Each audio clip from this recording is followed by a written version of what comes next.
Amir had spent his whole morning working under the warm sun, moving slowly across his fields, checking the water lines, and making sure the soil stayed healthy. His small farm had always required more effort than one man could give, but he still took care of it with patience.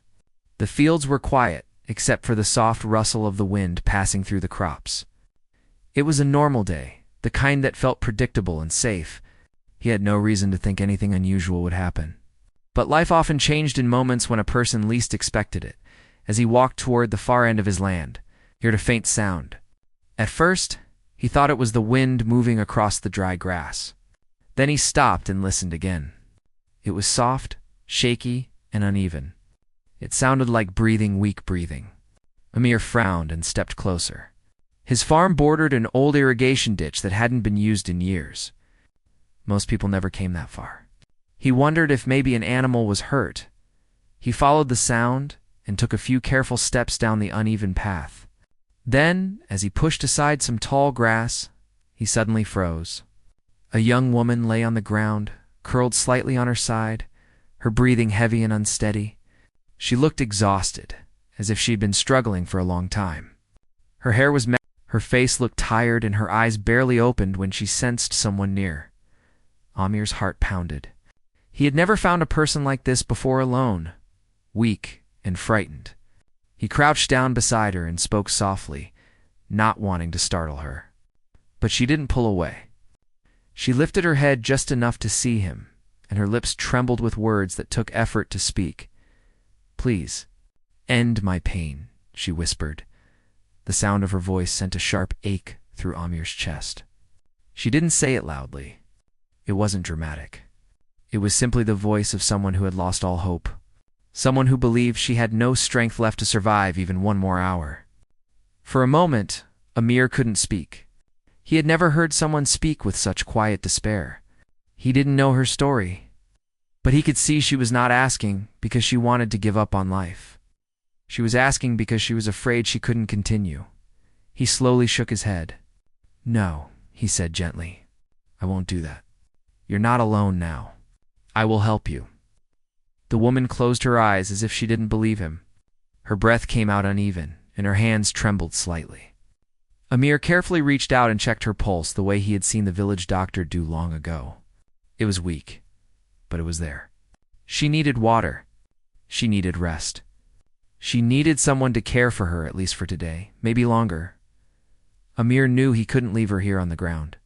He looked around, hoping to see someone nearby, but the fields were empty in every direction. There was only the sky and the distant outline of the village. No one else would come this far. He was the only person who had found her. He took a deep breath, then slid his arms around her gently, trying not to cause her any more discomfort. She was light, almost too light, and the way her head rested on his shoulder made him feel even more protective. She didn't resist. She didn't speak again. She only breathed slowly, as if each breath cost her energy. Carrying her across the field, he made his way back to his cart. The path was uneven, and he walked carefully, step by step. Once he reached the cart, he placed her inside with the soft cloth he usually used to carry vegetables.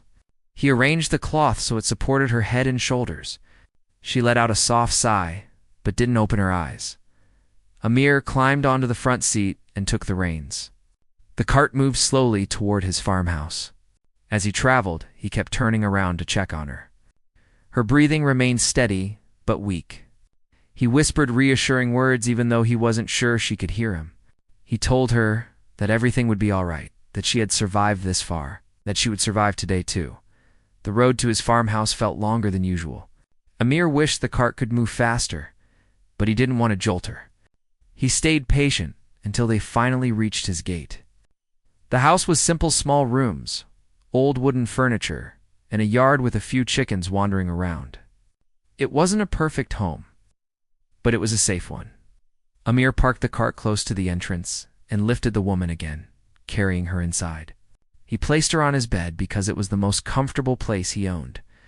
He brought a clean cloth, a bowl of water, and the small first aid items he kept in an old wooden box. He sat beside her, checking if she was conscious enough to drink water. Her eyes opened slightly, and he lifted her head gently, letting a small amount of water touch her lips. She drank only a few drops at first, as if her body wasn't ready for more. But even those few drops seemed to help. Her breathing became steadier, and her shoulders relaxed a bit. Amir stayed beside her, speaking softly so she wouldn't feel alone. He asked no questions about her past. He didn't think she had enough strength to talk yet. After giving her water, he cleaned her face with a cloth dipped in warm water. He did everything carefully, treating her with respect and patience. She watched him through half-open eyes, her expression confused, as if she couldn't understand why a stranger was helping her with such gentleness. At one point, she whispered something too soft for him to catch. He leaned closer and asked her to repeat it. She shook her head weakly, as if the effort was too much. Amir didn't push her. He only gave her a calm smile and told her to rest. Hours slowly passed. Amir continued to check her temperature, her breathing, and her comfort. He didn't go back to the fields. He didn't cook lunch for himself. All his focus stayed on her. Every few minutes, he adjusted the cloth under her head or added a little more water to her lips. The room stayed warm and peaceful, filled with quiet patience. As the evening arrived, the woman opened her eyes for a slightly longer moment. She looked around the room, then at Amir. Her voice was weak but clearer than before. Why? Why are you helping me? She asked. Amir sat quietly for a moment, choosing his words. Because you needed someone, he answered, and I was the one who found you. Her eyes softened, but she seemed unsure whether she deserved such kindness. She turned her face slightly toward the window, looking at the orange glow of the sunset. Amir could see a mix of relief and sadness in her expression. You don't have to speak, he said softly.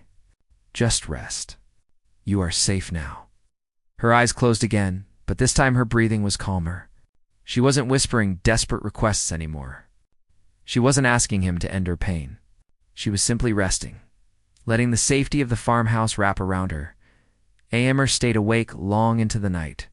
He sat near the bed, not wanting her to wake up alone. Every small improvement gave him hope that she would recover. He didn't know her name. He didn't know her story. But he knew one thing clearly.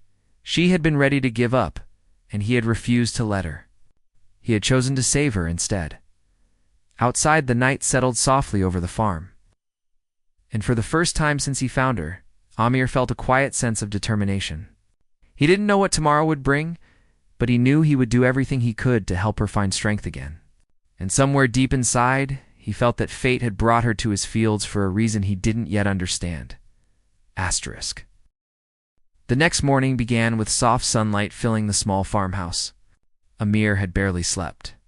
He had spent most of the night sitting by the bedside, listening to the woman's breathing, making sure she remained stable.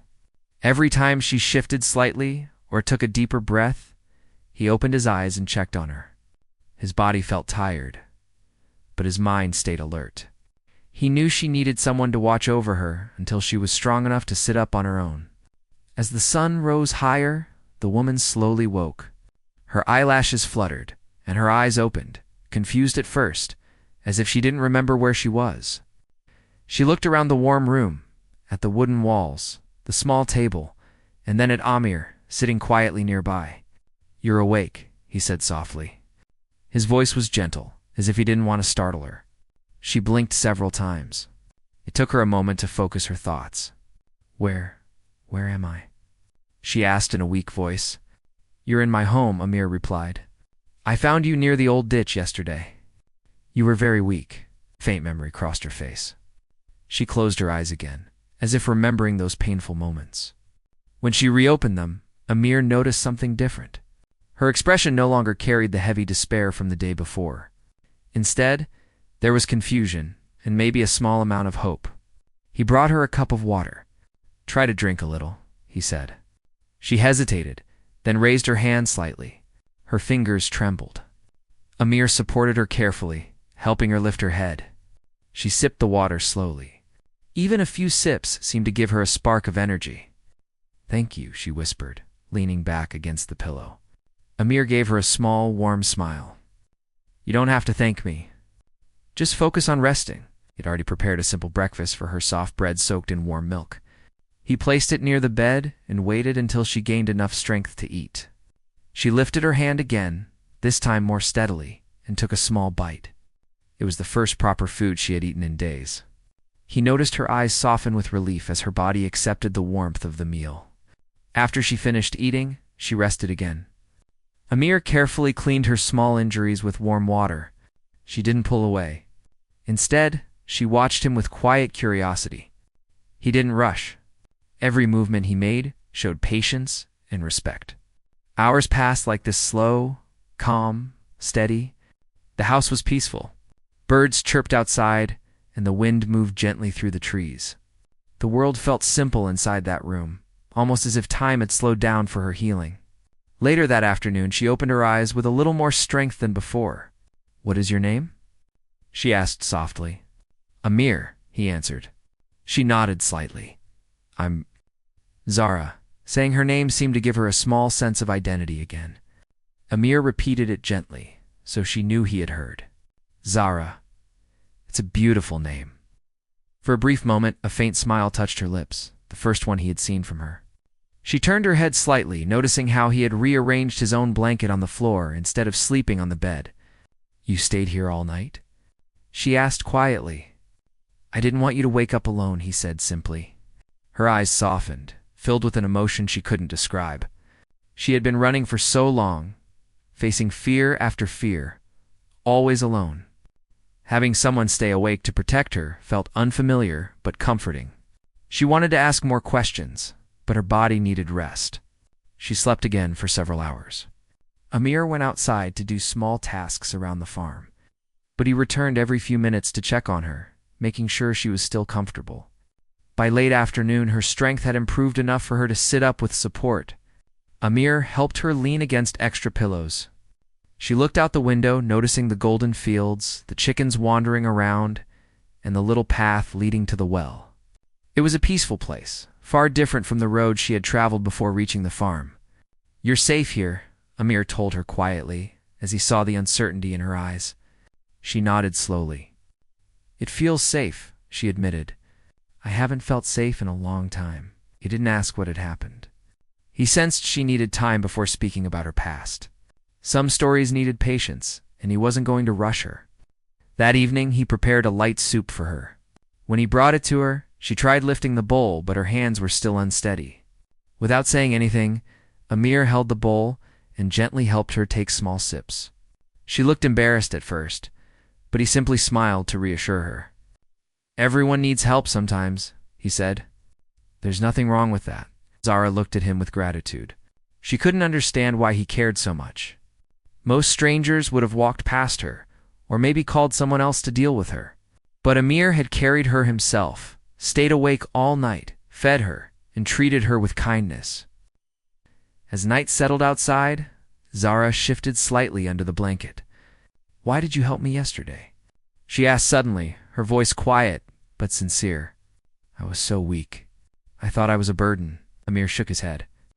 "No one is a burden when they are suffering," he said. "I saw someone who needed help. That was enough." His answer brought tears to her eyes, not from sadness, but from a feeling she had nearly forgotten being cared for. She looked away, trying to hide the wetness in her eyes. But Amir noticed and didn't comment. He simply stayed by her side, letting her feel whatever she needed to feel. Later that night, as she lay resting, she whispered a few words, almost too soft to hear. "Thank you for not giving up on me yesterday." Amir looked at her with calm kindness. "You were tired and scared, Zara. Anyone would have felt the same. But you survived. That says a lot about your strength." She didn't think she was strong. In fact, she felt fragile, like a thin thread ready to break at any moment. But hearing someone speak to her with belief made her heart feel lighter. Maybe she wasn't as broken as she thought. The days that followed were filled with small but important progress. Zara could sit up longer each day. She ate more, slept peacefully, and talked a little more. Amir helped her without expecting anything. He checked her injuries, changed the cloth on her forehead when she felt warm, and made sure she drank enough water. Sometimes she watched him working around the room, moving with quiet responsibility. She admired the calm way he handled every situation. His presence made her feel grounded, as if she wasn't drifting alone anymore. Although she didn't share her full story yet, small pieces slipped out in moments of silence. She mentioned being far from home. She mentioned fear. She mentioned running. But she always paused before saying too much. Amir never pushed. He understood that some stories took time to come out, especially when pain was still fresh. One evening, as he placed another warm blanket over her legs, Zara looked up at him and said softly, "You saved me." Amir shook his head slowly. "I just helped you stand again," he said. "The rest, you will do yourself." Her eyes filled with new strength, a quiet determination that had been missing before. She didn't know how long her recovery would take, but she felt hope for the first time in many days. And hope, she realized, was a kind of healing on its own. That night, she slept deeply, not from exhaustion, but from safety. And Amir, sitting near the doorway with his blanket, watched her with peaceful satisfaction. He knew she was still fragile, still unsure about the future. But he also knew she was finally moving away from the edge she had once whispered about. Tomorrow would bring new challenges. But it would also bring new strengths, something. She was slowly reclaiming with every passing hour inside the quiet safety of the farmhouse. Zara woke earlier than usual the next morning, feeling a little stronger than the day before. She pushed herself up slowly, leaning against the pillows Amir had arranged for her.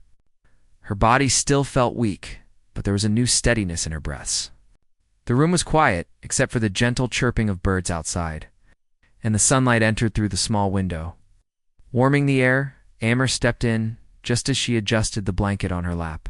He carried a bowl of warm porridge and a small cup of water. When he saw her awake and sitting up, a soft smile formed on his face. "You look better today," he said warmly.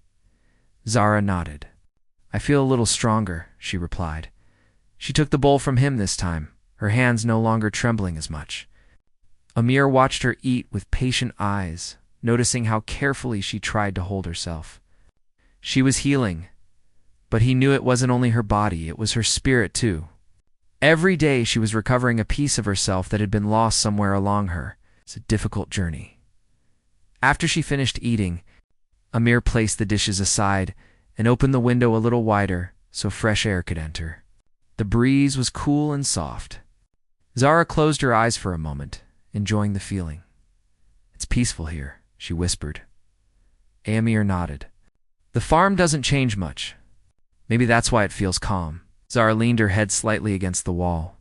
Her time in the room had been safe, quiet, and healing. But a small part of her wanted to step outside, just for a moment, to breathe freely under the open sky. She hesitated before asking, "Do you think?" "I could try sitting outside for a little while." Amir looked at her carefully. He wanted to make sure she wasn't pushing herself too fast. But he also understood how healing fresh air could be for someone who had lost her sense of freedom. After a thoughtful pause, he said yes, but only for a short time. "And I'll help you." He placed his arm around her gently, and she leaned on him as they moved slowly through the small house. Each step required effort, but Zara didn't give up. When they reached the doorway, she saw the sunlight spread across the fields, the grass swaying, and the distant hills glowing softly. She felt something inside her loosen, something that had been tight with fear for far too long. Amir brought out a wooden chair and placed it in the shade of a mango tree. He helped her sit down, then stepped back just enough to give her space. But not so far that she felt alone. Zara breathed in deeply. The air smelled like earth and greenery. "I almost forgot what fresh air feels like," she murmured. "You'll get used to it again," Amir said with a gentle smile. She looked around the farm with quiet curiosity. The chickens pecked the ground lazily. Amir's small crops swayed in the slow wind. A narrow path led to the well beside the barn. Everything seemed simple and safe to things she hadn't felt in a long time. After a few minutes, Zara lowered her gaze. "Amir, I want to tell you something," she said softly. He looked at her but didn't speak, giving her the time she needed. "I didn't think I would survive that day," she admitted, her voice trembling slightly. "I felt so tired and lost. And when you found me, I thought it was the end." Amir listened quietly. He didn't interrupt, didn't rush her, but you didn't walk away. You didn't ignore me, she continued. I had no strength left, but you gave me hope. I don't know why you cared. Amir placed his hands in his pockets and stared at the horizon for a moment. Sometimes, he said slowly, people are meant to help others at the right time. I don't know why you came to my field, but I'm glad I found you. Zara looked down at her hands. She still wasn't ready to share the entire story of her past. But speaking even these small truths felt like a step toward healing. A few minutes went by in peaceful silence. Amir stood nearby, giving her space while staying close enough to steady her if needed. When she began to feel tired, he helped her return to the house. Zara settled back in bed, grateful for every moment she spent in the fresh air. Over the next several days, her strength improved even more. She could walk short distances inside the house, and she began helping Amir in tiny ways. She insisted on folding some of his laundry very slowly, sitting down, but she was proud to do something useful again. She also tried stirring the soup in the kitchen. Although Amir kept reminding her not to stand too long, each small effort made her feel more alive. Amir noticed how her face brightened whenever she managed to do something on her own. He always encouraged her, even when her steps were shaky. You're doing well, he would say. Just don't push yourself too quickly. One late afternoon, while he was repairing a loose board near the window, Zara watched him quietly. She admired the calm way he worked, the steady rhythm of his hands, and the peaceful focus in his eyes. She was beginning to understand that Amir wasn't just helping her out of kindness. Helping others was simply a part of who he was. She spoke softly, breaking the silence. Amir, have you always lived alone? Amir paused for a second before answering. For many years, yes. My parents passed away long ago, and I stayed to take care of the farm. Zara lowered her gaze. Doesn't it get lonely? Sometimes, he admitted, but the land keeps me busy, and the peace makes the loneliness easier. Zara nodded. She understood loneliness better than most, and somehow, knowing he felt it too, made her feel less alone. Another day went by. Amir brought a small wooden box filled with herbs and old medicines to her bedside. These might help you regain strength faster, he said. Zara watched him prepare a warm drink using the herbs. He moved carefully, making sure every step was correct. When he handed her the cup, she took it with both hands, feeling its warmth. You take care of everything so quietly, she said softly. I don't think I've ever seen someone care like this. Amir smiled faintly. It doesn't take much to be gentle. Zara felt something warm spread through her chest. She wasn't sure what it was, comfort, gratitude, or maybe a little peace returning after a long time. She wasn't used to feeling safe with someone, but Amir made it easy. As the week passed, Zara began spending more time outside. She sat under the mango tree, helped feed the chickens, and even learned how to carry water in a small bucket. Amir walked beside her during every step, always ready to help as she felt weak. One evening, when the sky turned orange and pink, Zara and Amir sat quietly near the field. The silence between them felt natural, like two people who understood each other without speaking. Zara looked at him with calm sincerity. Amir, I'm glad you didn't listen to me that day. He turned to her slowly. You were scared, he said gently. And sometimes fear makes people say things they don't truly want. She swallowed, her voice barely above a whisper. Thank you for choosing to save me. Amir held her gaze for a moment. You've saved yourself too, he said. I only helped you stand again. Her eyes glistened with soft emotion. She didn't cry, but her heart felt full. She knew she wasn't the same person she had been when he found her. She was changing, growing stronger, braver, and more hopeful. As darkness settled over the farm, Zara felt certain of one thing. For the first time in a long time, she was no longer walking toward an end.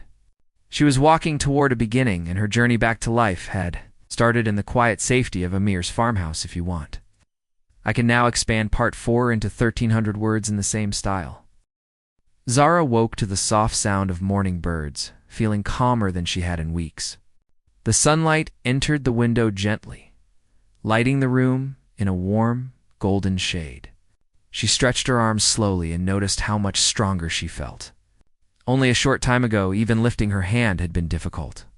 Now she could sit up on her own and breathe without discomfort. It felt like she was returning to herself piece by piece. Amir stepped inside with a wooden tray holding warm tea and a light breakfast.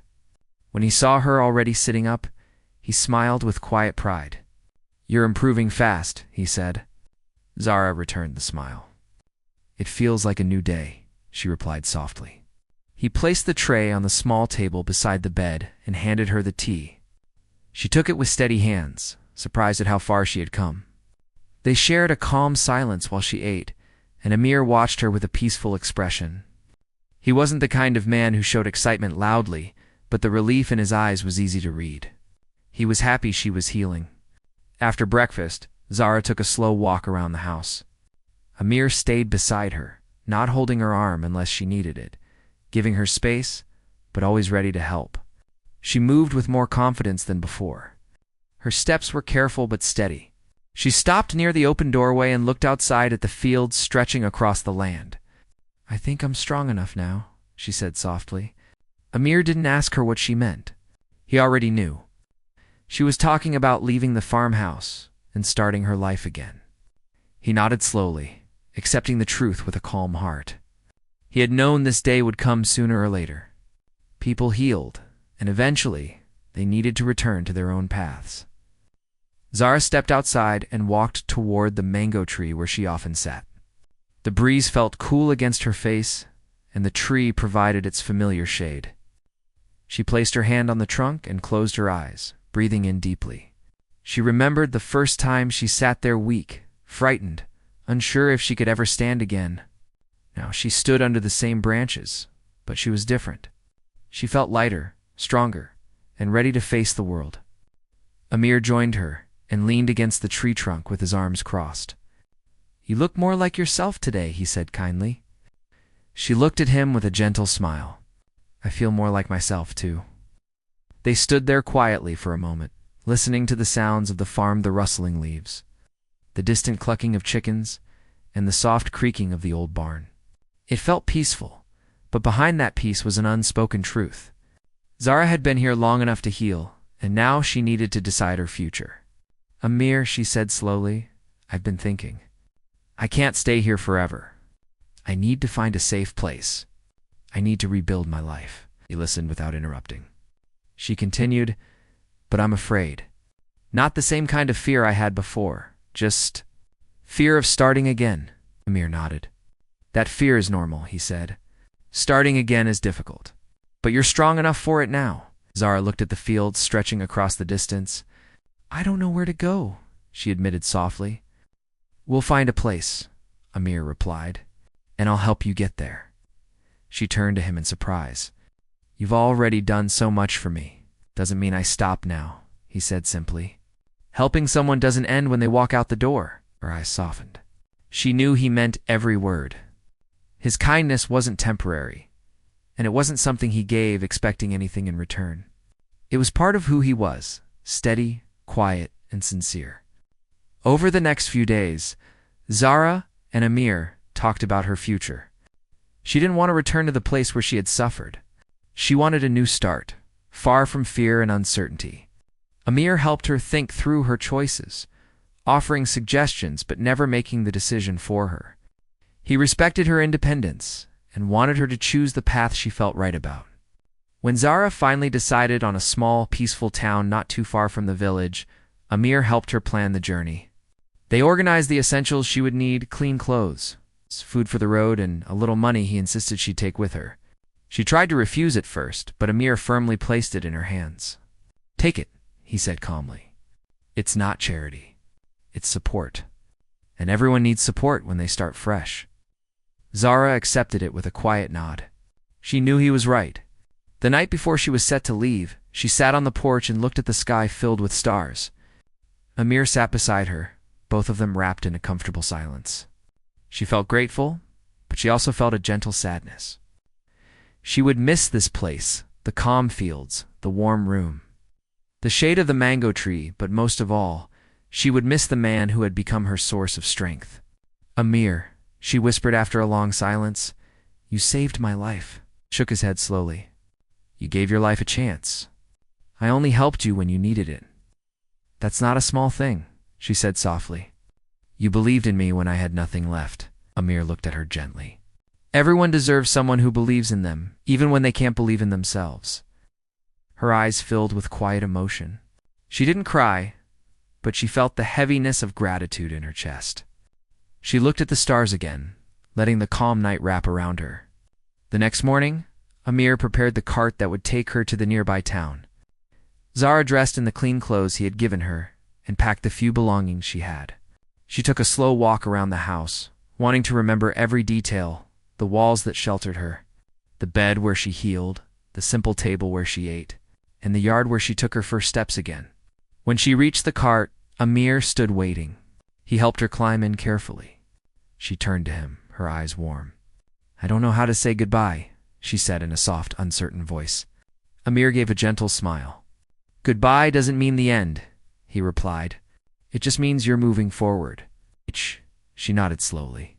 I will never forget what you did for me. And I will never forget the courage you showed, he said.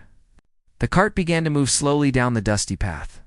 Zara looked back at the farmhouse one last time, the place that had given her a second chance. She held her hand against her heart, feeling a mixture of sadness and hope. Amir stood at the gate watching her leave, his hand resting lightly on the wooden post. He didn't call after her. He didn't wave dramatically. He simply watched with calm pride, knowing she was stronger now and ready to face the world. The wind lifted gently around him, carrying the quiet message of a journey completed and a new journey beginning. As the cart carried Zara further down the road, she felt no fear. She felt ready. She felt alive. And she carried with her the kindness that had rebuilt her life, kindness from a simple farmer who refused to let her give up. Her new beginning awaited her, filled with possibilities she once believed she would never have again.